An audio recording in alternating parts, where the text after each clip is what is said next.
ನೋಡಿ ವೀಕ್ಷಕರೇ, ಪರಪ್ಪನ ಅಗ್ರಹಾರ ಕೇಂದ್ರ ಕಾರಾಗೃಹ ಇದು ಜೈಲ ಅಥವಾ 5 ಸ್ಟಾರ್ ಹೋಟೆಲ್? ಈ ಫೋಟೋ ನೋಡಿದಾಗ ಅನಿಸ್ತಾ ಇದೆ ಇದು ಜೈಲು ಅಂತ ಅನಿಸ್ತಾ ಇಲ್ಲ ಅಂತೇಳಿ. ಅಧಿಕಾರಿಗಳ ವರ್ಗಾವಣೆ ಎಷ್ಟೇ ಮಾಡಿ, ಅಲ್ಲಿ ತನಿಖೆನ ಎಷ್ಟೇ ಮಾಡಿ, ಇದು ಕಂಟಿನ್ಯೂ ಆಗೇ ಆಗುತ್ತೆ. ಯಾಕೆ ಅಂತಂದ್ರೆ ಇಲ್ಲಿ ಸೆಂಟ್ರಲ್ ಜೈಲ್ ನಡೆಯುವಂಥ ಅಕ್ರಮಗಳು ಯಾರು ಪ್ರಶ್ನೆ ಮಾಡುವಂತಿಲ್ಲ. ಪ್ರಶ್ನೆ ಮಾಡಿದ್ರೆ ಅಂಥವರು ವರ್ಗಾವಣೆ ಆಗ್ತಾರೆ. ಉದಾಹರಣೆಗೆ ಡಿ ರೂಪಾ ಅವರೇ ಸಾಕ್ಷಿ. ಇದು ನೀವ್ಯಾರು ನೋಡಿರದ ಸೆಂಟ್ರಲ್ ಜೈಲ್. ಇದನ್ನ ಜೈಲ್ ಅಂತಿರೋ ಅಥವಾ ರೆಸಾರ್ಟ್ ಅಂತಿರೋ, ಜೈಲಿಗೆ 5 ಸ್ಟಾರ್ ಹೋಟೆಲ್ಗೂ ಏನು ವ್ಯತ್ಯಾಸ ಇದೆ? ಪರಮೇಶ್ವರ್ ಸಾಹೇಬ್ರೆ ಉತ್ತರವನ್ನ ಕೊಡಿ. ಗೃಹ ಸಚಿವರೇ ಉತ್ತರವನ್ನ ಕೊಡಿ, ದಯವಿಟ್ಟು ಉತ್ತರವನ್ನ ಕೊಡಿ ಕಮಿಷನರ್ ಸಾಹೇಬ್ರೆ. ಇದು ಜೈಲ ಅಥವಾ 5 ಸ್ಟಾರ್ ಹೋಟೆಲ್ಲ? ಪರಮೇಶ್ವರ್ ಸಾಹೇಬ್ರು ಈಗ ಉತ್ತರವನ್ನ ಕೊಡಬೇಕು. ಕಾದ್ ನೋಡ್ತೀವಿ. ನಾವು ಅವಾಗ್ಲಿಂದ ಪ್ರಯತ್ನ ಪಡ್ತಾ ಇದ್ದೀವಿ ಪರಮೇಶ್ವರ್ ಅವರ ರಿಯಾಕ್ಷನ್ ತೆಗೆದುಕೊಳ್ಳೋದಕ್ಕೆ. ಸಾಕಷ್ಟು ಬಾರಿ ಫೋನ್ ಮಾಡ್ತಾ ಇದ್ದೀವಿ, ಆದರೆ ಫೋನ್ ಸಂಪರ್ಕಕ್ಕೆ ಸಿಗ್ತಾ ಇಲ್ಲ. ಮೊನ್ನೆ CCB ಅಧಿಕಾರಿಗಳು ದಾಳಿಯನ್ನ ಮಾಡಿದ್ರು. ದಾಳಿ ಮಾಡಿದಂಥ ಸಂದರ್ಭದಲ್ಲಿ ಏನೇನು ಸಿಕ್ತು? ಏನು ಸಿಕ್ಕಿಲ್ಲ. ಯಾಕೆ?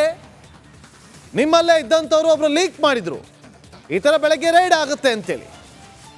ಯಾರಿಗೆ ಆ ವಿಚಾರ ಮುಟ್ಟಿತ್ತು? ಅಲ್ಲಿ ಕೂತಿದಾರಲ್ಲ 2ನೇ ಕುರ್ಚಿಯಲ್ಲಿ ಮಧ್ಯಭಾಗದಲ್ಲಿ ಕಪ್ಪು ಟಿ ಶರ್ಟ್ ಹಾಕ್ಕೊಂಡು ರೌಡಿ ಶೀಟರ್ ವಿಲ್ಸನ್ ಗಾರ್ಡನ್ ನಾಗ. ಆ ನಾಗನ್ಗೆ ಕರೆ ಹೋಗಿತ್ತು. ಎಷ್ಟೊತ್ತಿಗೆ?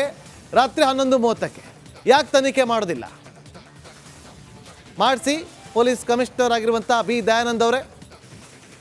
ಇವತ್ತು ಮಾಧ್ಯಮದವರನ್ನ ಪರಪ್ಪನ ಅಗ್ರಹಾರ ಕೇಂದ್ರ ಕಾರಾಗೃಹದಿಂದ 1 ಕಿಲೋಮೀಟರ್ ಆಚೆ ಹಾಕಿದ್ದೀರಿ. ಯಾಕೆ? ಮುಂಚೆ ಎಲ್ಲ ಜೈಲಿನ ಮುಂಭಾಗದಲ್ಲಿ ನಿಂತು ವರದಿಯನ್ನು ಮಾಡ್ತಾ ಇರಲಿಲ್ವಾ? ಜೈಲು ಒಳಗಡೆ ಹೋಗ್ತಾರೆ ಯಾರಾದರೂ? ಇಲ್ಲ. ಇದಕ್ಕೋಸ್ಕರ ನಾವು ಹೊರಗಡೆ ಆಗ್ತಾ ಇದ್ದೆ ಎಲ್ಲರೂ, ನಾವೆಲ್ಲ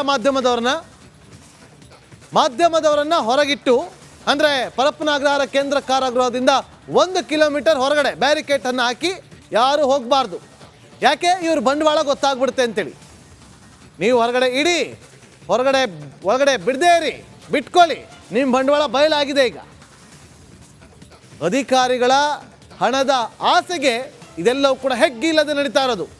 ನೋಡಿ ಇಲ್ಲಿ ಲೈಟ್, ಆ ಜೈಲಿನ ಗೋಡೆಯನ್ನು ಕೂಡ ಗಮನಿಸ್ತಾ ಇದ್ದೀರಿ. ಮತ್ತೊಂದು ಕಡೆ ಅಲ್ಲಿ ಲೈಟ್ ಅನ್ನ, ಜೈಲಿನ ಒಳಗಡೆ ಇರುವಂಥ ಲೈಟ್ ಕಂಬ, ಲೈಟ್ ಇರುತ್ತಲ್ಲ, ಅದನ್ನು ಕೂಡ ನೀವು ಗಮನಿಸ್ತಾ ಇದ್ದೀರಿ.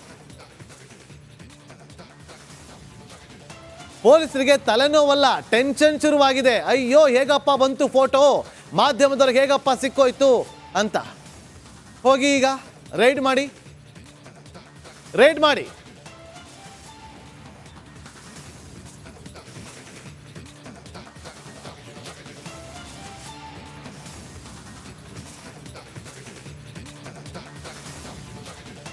ನೋಡಿ ಅಲ್ಲಿ ಕೈನಲ್ಲಿ ಸಿಗರೇಟ್ ಅನ್ನ ಹಿಡ್ಕೊಂಡಿದ್ದಾರೆ, ಗ್ಲಾಸ್ ಅನ್ನ ಹಿಡ್ಕೊಂಡು ಕಾಫಿ ಕುಡಿತಾ ಇದ್ದಾರೆ. ಅಂದಾಜೊಂದು ಮಧ್ಯಾಹ್ನ ಇರ್ಬೋದು ಅಂತ ಅನ್ಸುತ್ತೆ. ವಿಚಾರಣಾ ದಿನ ಕೈದಿಗಳು ಹೀಗೂ ಇರ್ಬೋದಾ? ನಿಮಗನ್ಸುತ್ತೆ ಯಾಕೆ ಅವರೆಲ್ಲರೂ ಕೂಡ ಆರೋಪಿಗಳು ಯಾಕೆ ಜೈಲಿನಲ್ಲಿರುವಂಥ ವೈಟ್ ಆ್ಯಂಡ್ ವೈಟ್ ಡ್ರೆಸ್ ಹಾಕಿಲ್ಲ ಅಂತೇಳಿ? ಅವ್ರಿಗೆ ನಂಬರ್ ಕೊಡ್ತಾರೆ, ಎದೆ ಮೇಲೆ ನಂಬರ್ ಇರುತ್ತೆ ಅಂತೇಳಿ. ಡಿಫ್ರೆನ್ಸ್ ಇದೆ. ವಿಚಾರಣಾ ದಿನ ಕೈದಿ ಹಾಗೂ ಸಜೆ ಬಂದಿ ಕೈದಿ ಅಂತೇಳಿ ಡಿಫ್ರೆನ್ಸ್ ಇರುತ್ತೆ. ಮತ್ತಷ್ಟು ಮಾಹಿತಿಯನ್ನು ಕೊಡೋದಕ್ಕೆ ನಮ್ಮ ಕ್ರೈಮ್ ರಿಪೋರ್ಟರ್ ಮಾದೇಶ್ ಲೈವ್ನಲ್ಲಿ ಜಾಯ್ನ್ ಆಗಿದ್ದಾರೆ. ಮಾದೇಶ್, ಇದು ಪರಪ್ಪನ ಅಗ್ರಹಾರನ ಅಥವಾ ರೆಸಾರ್ಟಾ? ನಾಗೇಂದ್ರ ಬಾಬು, ನಿಜಕ್ಕೂ ಕೂಡ ಈ ಒಂದು ಫೋಟೋವನ್ನ ಗಮನಿಸ್ತಿದ್ರೆ ಎಲ್ಲೊಂದ್ ಕಡೆ ಪರಪ್ಪನ ಅಗ್ರಹಾರ ಜೈಲಿನಲ್ಲಿ ಈ ರೀತಿಯಾದಂಥ ಒಂದು ವ್ಯವಸ್ಥೆ ಇದೆಯಾ ಅನ್ನೋದಕ್ಕೆ ಸಂಬಂಧಪಟ್ಟಂತೆ ಒಂದಷ್ಟು ಅನುಮಾನಗಳು ಕೂಡ ಮೂಡುತ್ತೆ. ದುಡ್ಡಿದ್ರೆ ಇಲ್ಲಿ ದುಡ್ಡಿದ್ದವನೇ ಬಾಸ್ ಅನ್ನುವಂಥ ಒಂದು ಮಾತಿದೆಯಲ್ಲ, ಅದು ನಿಜಕ್ಕೂ ಕೂಡ ಜೈಲಿನಲ್ಲಿ ಕೂಡ ಇದು ಅನ್ವಯಿಸುತ್ತಾ ಅನ್ನುವಂಥ ಅನುಮಾನಗಳು ಮೂಡುತ್ತೆ.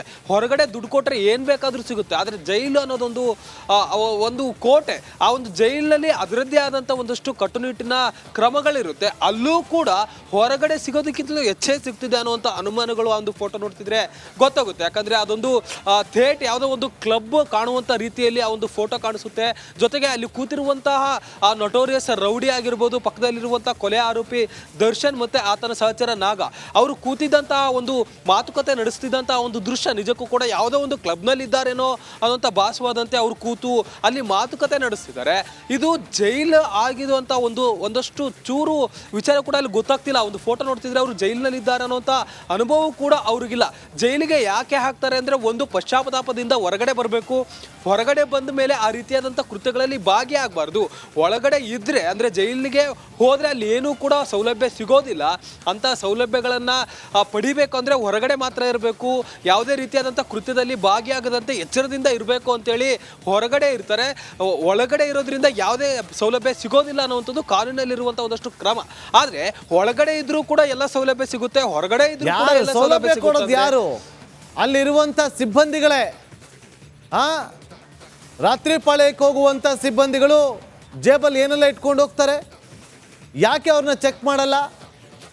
ಯಾಕೆ ಚೆಕ್ ಮಾಡಲ್ಲ? ಈ ಹಿಂದೆ ಸಾಂಗ್ಲಿಯಾನ ಅವರು ರೇಡನ್ನು ಮಾಡಿದ್ರು. ಜೇಬಲ್ಲಿ ಇಟ್ಕೊಂಡು ಹೋಗ್ತಾರೆ. ಡ್ರಿಂಕ್ಸ್ ಕೂಡ ಸಿಗುತ್ತೆ, ಸಿಗರೆಟ್ ಅಷ್ಟೇ ಅಲ್ಲ, ಡ್ರಿಂಕ್ಸ್ ಕೂಡ ಸಿಗುತ್ತೆ. ನಿಮ್ಮ ಹತ್ರ ದುಡ್ಡಿದ್ರೆ ಜೈಲಿನ ಒಳಗಡೆ ಏನು ಬೇಕಾದರೂ ಸಿಗುತ್ತೆ, ಏನು ಬೇಕಾದರೂ ಸಿಗುತ್ತೆ. ಆದರೆ ಒಳಗಡೆ ದುಡ್ಡು ಹೇಗೆ ಓಡಾಡುತ್ತೆ? ಇಲ್ಲೇ ಇರೋದಲ್ವಾ ನಿಮಗೆ ಅನುಮಾನ? ಅದಕ್ಕೆ ಅಂತಲೇ ಜೈಲಿನ ಸುತ್ತಮುತ್ತಲು ಒಂದಷ್ಟು ಜನ ಇರ್ತಾರೆ. ಜೈಲಿನ ಸುತ್ತಮುತ್ತ ಒಂದಷ್ಟು ಜನ ಇರ್ತಾರೆ. ಜೈಲಿನ ಸುತ್ತಮುತ್ತ ಒಂದಷ್ಟು ಜನ ಇರ್ತಾರಲ್ಲ, ಅವ್ರು ಬುಕ್ ಆಗಿರ್ತಾರೆ. ಅವ್ರುಗಳೇ ಹೋಗ್ತಾರೆ, ಒಳಗಡೆಗೆ ಏನು ತಲುಪಿಸ್ಬೇಕು ಅದನ್ನು ತಲುಪಿಸುವಂಥ ಕೆಲಸವನ್ನು ಮಾಡ್ತಾರೆ.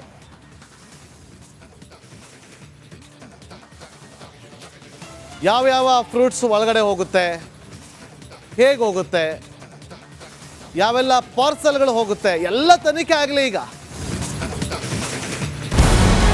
ನಮಸ್ಕಾರ, ಕರ್ನಾಟಕ ಪ್ರೈಮ್ ಟೈಮ್ಗೆ ಸ್ವಾಗತ. ನಾನು ಜಯಪ್ರಕಾಶ್ ಶೆಟ್ಟಿ. ಇಡೀ ಕರ್ನಾಡು ಇವತ್ತು ರೆಬೆಲ್ ಆಗಿ ನಿಂತಿದೆ. ಈ ಹಗರಣಗಳನ್ನು ಸದನದಲ್ಲಿ ಪ್ರಸ್ತಾಪ ಮಾಡಲು ಕೂಡ ಕಾಂಗ್ರೆಸ್ ಹಿಂದೇಟು ಹಾಕಿದ್ದೇಕೆ? ನಿಮ್ಗೆ ಸಂಬಳ ಅದಕ್ಕೆ, ನಿಮಗೆ ವಾಹನ ಅದಕ್ಕೆ, ನಿಮಗೆ ವೆಪನ್ ಅದಕ್ಕೆ, ನೀವು ಅದನ್ನು ಸೆರೆ ಹಿಡಿಬೇಕಾಗಿದೆ. ನೀವು ವಿದ್ಯುತ್ ಬರ ಇದೆ ಅಂತ ಹೇಳ್ತಾ ಇದ್ದೀರಿ, ಎಲ್ಲಿ ಬರ ಇದೆ ನೀವು ಹೇಳಬೇಕು. ಪಾಕಿಸ್ತಾನ್ ಆಕ್ಯುಪೈಡ್ ಕಾಶ್ಮೀರ್ ಅದು ಎಂದೆಂದಿಗೂ ನಮ್ಮದು. 40 ಮೆಷಿನ್ಗಳು ತಂದಿತ್ತು ನೋಟ್ ಎಣಿಸುವುದಕ್ಕೆ, ಅದೇ ಹಾಳಾಯಿತು. ಮಥುರಾದ ಗಲಾಟೆ ಇದೆಯಲ್ಲ, ಅದು ಸ್ಥಳೀಯವಾಗಿ ಕೂತು ಪರಿಹರಿಸಬಹುದಾದಂಥ ಕಾನೂನಿದೆ. ಗ್ಯಾರಂಟಿ ಯೋಜನೆಯಿಂದ ನಷ್ಟ ಆಗಿದೆ, ಲಾಭ ಆಗಿದೆ, ದಯವಿಟ್ಟು ಹೇಳಿ. Dawood Ibrahim most wanted criminal ಯಾವಾಗಾದ ಅಂದರೆ ಇಲ್ಲಿ ತನಕ ಭಾರತ ದೇಶದಲ್ಲಿ ಓರ್ವ ದಲಿತ ಪ್ರಧಾನಿಯಾದಂಥ ಇತಿಹಾಸವೇ ಇಲ್ಲ.